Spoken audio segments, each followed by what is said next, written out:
The killings, cruelty, and devastation mount in Gaza with no end in sight and with no real plan to create a lasting peace after this current cycle of violence and vengeance temporarily ends.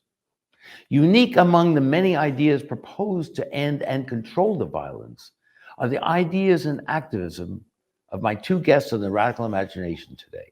They call for a peacemaking, developing a culture of peace that would be a comprehensive project of healing and rehumanization, a widespread process to reverse the effects of oppression and dehumanization of the other, which have been fueling the hatred and violence for decades.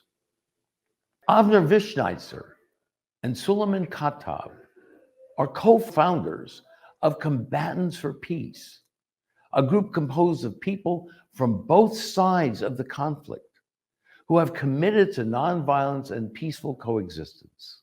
Let's give our audience a little bit of an idea of how you both developed the organization, how you came from such different backgrounds to now unite in this struggle.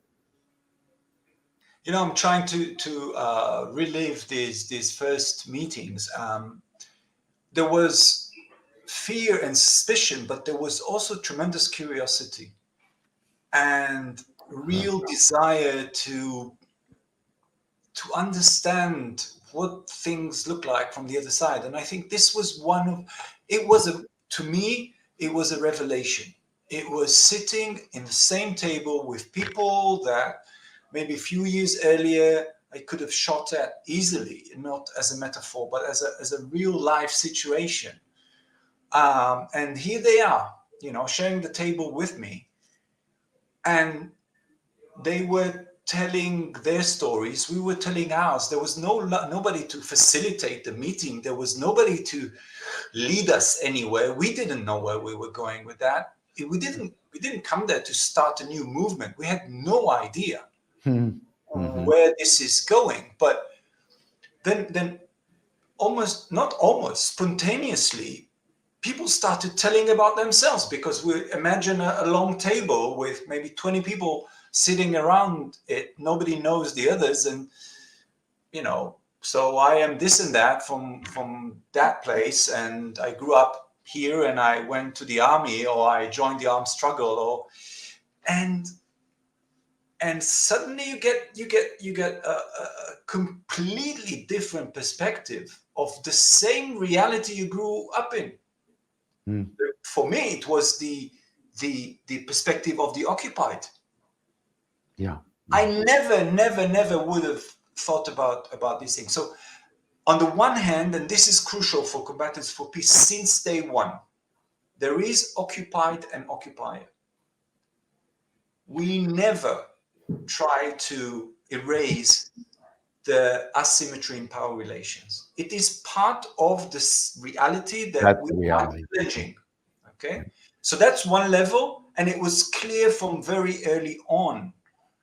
On the other hand, or at the same time, we are all humans, occupied and occupier alike, and we're trying to kind of rekindle that sense of humanity to undermine the power structures that allow some to dominate over the others.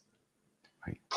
And these two aspects, you know, power relations and you know, being very much aware of the politics and the way reality is structured on the one hand, and then a vision that puts actual human being on the front, and realizing that the soldiers are also humans.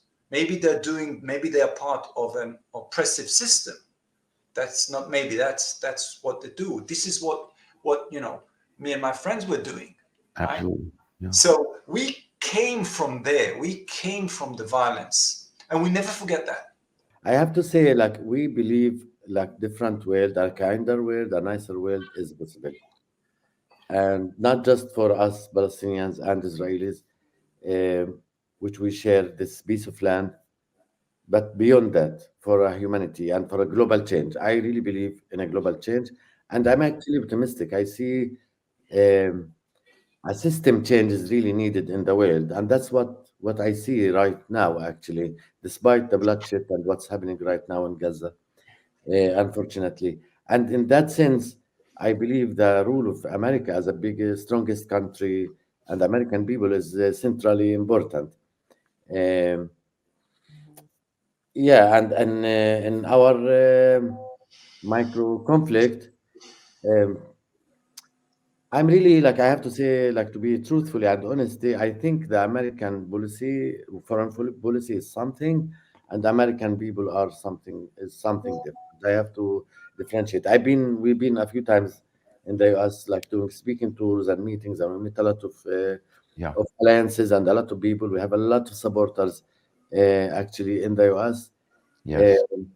And we have American Friends of Combatants for Peace, which also a call for people that want to be in touch with us. They can also be in touch with us through that. And Yeah. we do sometimes lobbying work and other work. I I would really like to see like really practical steps that the United States takes in support for our cause of freedom and liberation. And that means many strategies that they can do, um, to be a fair moderate if we talk about the American formal policy, and that's not what we see in the Yeah. last war now and before, to be truth. Yeah. Yeah.